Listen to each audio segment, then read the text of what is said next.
Bonjour à toutes et à tous. Il y a pas longtemps, j'ai demandé sur Instagram si des vidéos sur la composition ça vous intéresserait et 100% des gens ont répondu oui. Alors oui, malheureusement, il y a que Instagram qui a voté, donc si tu voulais dire non, fallait t'abonner à mon Instagram. Alors en vrai, ça fait un petit moment que je me dis que je devrais faire des vidéos sur la composition parce que c'est un peu là que je passe 90% du temps. Mais à côté de ça, je me demande si ça va vraiment intéresser des gens que j'ai mis un ré à la place d'un fa dièse dans une suite 6-2-5-1 qui devait être joué en diatonique. Ah non, c'était pas une diatonique, c'était une pentatonique. Vous avez rien compris, ne vous inquiétez pas, moi non plus, et cette analyse est sûrement fausse. Ce que je vais faire, c'est des vidéos sur la composition, mais des vidéos très simples et très compréhensives. On va s'amuser à composer, on va s'amuser à comprendre pourquoi on compose comme ça, pourquoi j'ai mis ça, pourquoi j'ai mis un violoncelle des années 1600 accordé en do plutôt qu'un violon des années 2000 plus moderne. Non, en vrai, je connais rien au violon, tant que ça sonne bien, moi après je m'en fous. On va bouffer du solfège comme Jaja. Alors ça, c'est pas vrai, on n'a pas besoin de solfège pour savoir composer. Faut savoir qu'un mec comme Jimi Hendrix, il était incapable de lire ou même d'écrire de la musique. Pire que ça, Hans Zimmer ne saurait pas lire une partition. Ah, c'est pas moi qui le dis, hein, c'est lui-même. Comme je disais, il va y avoir plusieurs séries de vidéos, donc on va commencer un peu maintenant et ensuite je répondrai à des questions que j'ai eues sur Instagram. J'ai demandé aux gens s'ils avaient des questions par rapport à la composition. Alors déjà, comment composer la musique? Eh bien, c'est très simple. Tout se fait là-dedans. Alors dans mon crâne pour moi, mais pour vous, ça sera dans votre crâne, hein, pas dans le mien. Vous allez pas piquer mes idées. La composition, ce n'est pas que s'amuser à écrire de la musique. C'est bien plus global que ça. La composition musicale, c'est aussi imaginer des choses, des actions, des sentiments, des histoires, raconter quelque chose comme ne rien raconter, voire même raconter n'importe quoi, pour enfin la retranscrire sur quelque chose. Certains vont la retranscrire en faisant de la peinture, de la photographie, des films. Ici, on va la retranscrire en faisant de la musique. Et quelles sont les règles dans la musique? Eh bien, en vrai, il n'y en a pas vraiment. On peut bien le remarquer en écoutant certaines musiques à la radio. C'était totalement gratuit. Alors il y a quand même quelques bases pour que votre morceau soit compréhensif. Et la plupart du temps, ça part sur une base telle que couplet, refrain, couplet, refrain. Vous pouvez pas faire aussi simple. Mais pour aller plus loin, on peut rajouter une intro, voire une outro, voire même un solo de guitare pour les plus has-been d'entre vous.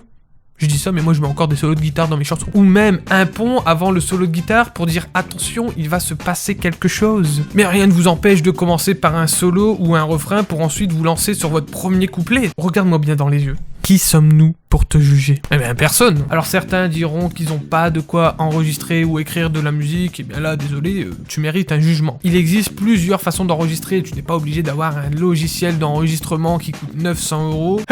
La première des manières dont tu peux t'enregistrer très simplement, eh bien c'est avec ton téléphone. On a tous une application pour enregistrer du son dans notre téléphone. De nos jours, les téléphones enregistrent avec une très bonne qualité. Oh, Samy m'envoie un message. Moi par exemple, j'ai plus de 70 enregistrements. De petites idées à la guitare, au chant, enfin bref, ça on y viendra plus tard. Vous ne savez pas jouer d'instrument mais vous savez composer. On en parle des VST où j'en ai déjà parlé plusieurs fois. Je vais vous remettre la vidéo dans la description que j'ai fait sur les VST. Et merci qui? Merci GG.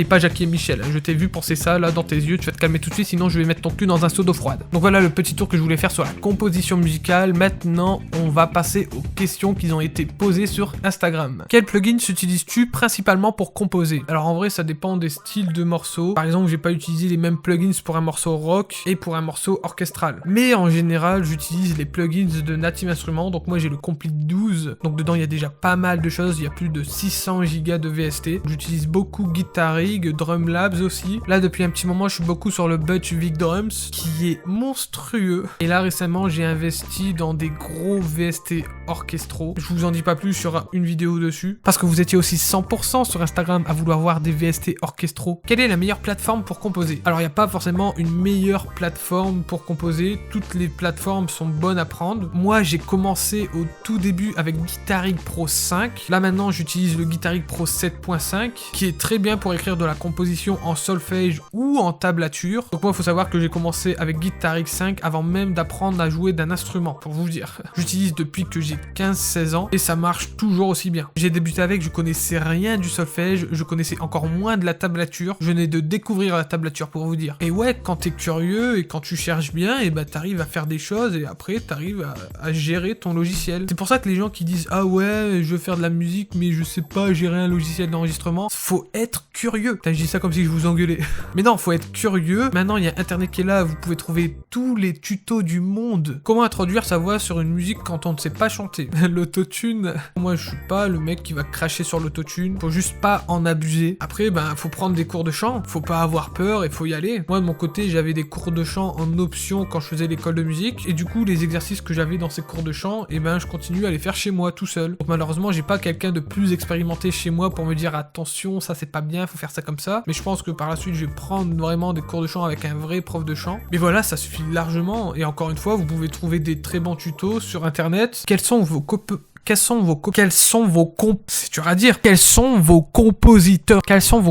préférés? Si tu parles compositeur typé genre Hans Zimmer, John Williams, moi je suis clairement team John Williams. Ensuite il y a Michael Giacchino, je sais pas si je le dis bien, donc lui pour dire un peu ce qu'il a fait, il a composé par exemple pour Les Indestructibles, pour Ratatouille, Là-haut, Jurassic World, ça va être le prochain compositeur du film The Batman. Michael Giacchino, c'est un très grand compositeur qui est pas très connu. Et enfin pour finir, il y a Benny Osman, donc lui il est pas du tout connu. C'est plus un compositeur pour jeux mobiles, il a fait par exemple tous les Angry Birds, il a fait de la musique pour Hitman aussi, Absolution, Toy Story 3, le jeu vidéo, et après des petits jeux mobiles comme The Book of Waiting.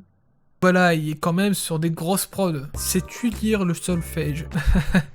Un peu. Alors en école de musique, on voyait le solfège, on avait des cours de solfège, donc je savais plutôt bien lire le solfège. Depuis, j'ai pas revu mes cours. As-tu des techniques pour apprendre à composer vite? Eh bien non, composer vite, ça n'existe pas. À moins que tu aies un talent incroyable pour composer. Composer, c'est comme tout, ça s'apprend. Alors certains vont apprendre plus vite, d'autres plus lentement. Moi, ça fait 10 ans que je compose de la musique dite actuelle, donc ça va. Là, depuis peu, je commence la musique orchestrale. C'est un peu plus compliqué, mais c'est faisable. Parce que là, t'as quand même une 50aine d'instruments à gérer, voire plus. Ce que je peux vous conseiller si vous voulez apprendre à composer, c'est faire des analyses. Vous prenez une chanson, vous dites bah tiens la guitare elle fait telle chose ou telle chose, ah bah tiens avant le refrain il y a eu un pré-refrain, pourquoi la guitare elle fait ça, pourquoi il y a un break de batterie maintenant, pourquoi il y a une crash qui se pose ici et pas un temps avant, enfin bref c'est beaucoup de questions qu'il faut se poser pour apprendre. Moi j'ai toujours été comme ça sur le pourquoi il joue de telle manière et pas de telle manière, et pareil par exemple sur les musiques de films, il suffit pas de jouer une chanson en mineur pour avoir une chanson triste, il faut essayer de comprendre pourquoi ce moment est triste, pourquoi cette chanson est triste, pourquoi de telle manière, enfin bref, il y a des milliards de questions à se poser, et moi c'est des questions que je me pose depuis 10 ans maintenant, donc voilà, je commence vraiment à avoir une très bonne idée de la composition, tout en restant dans mon style. Donc voilà, j'en ai fini avec les questions sur Instagram, et j'en ai fini avec cette vidéo, donc j'espère qu'elle vous aura apporté des choses, j'espère qu'elle vous aura aidé à vous orienter dans comment vous voulez composer, et là j'ai essayé de faire un truc assez rapide, et vous inquiétez pas, on parlera beaucoup de la composition dans les semaines à venir. Si cette vidéo t'a plu, n'hésite pas à mettre un pouce bleu, et n'hésite pas aussi à aller t'abonner à mon Instagram où je parle aussi beaucoup musique et j'essaye de faire beaucoup d'interactions avec les gens. Si jamais tu veux répondre à des sondages ou si tu veux poser des questions, c'est ici qu'il faut venir.